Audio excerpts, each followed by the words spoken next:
ఓవైసీ అంటున్నారు నిన్న, బండి సంజయ్ కదా నా భార్య కంటే ఓవైసీ గుర్తొస్తున్నాడు. ఎస్, భారతీయ జనతా పార్టీ కార్యకర్తలకు కుటుంబం ముఖ్యం కాదు, కుటుంబం ముఖ్యం కాదు, భార్య పిల్లలు ముఖ్యం కాదు.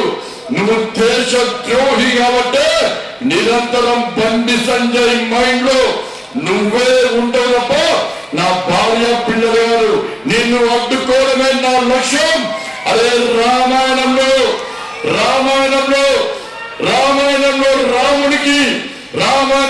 రామునికి గుర్తొచ్చేది రావణాసురుడు మాత్రమే.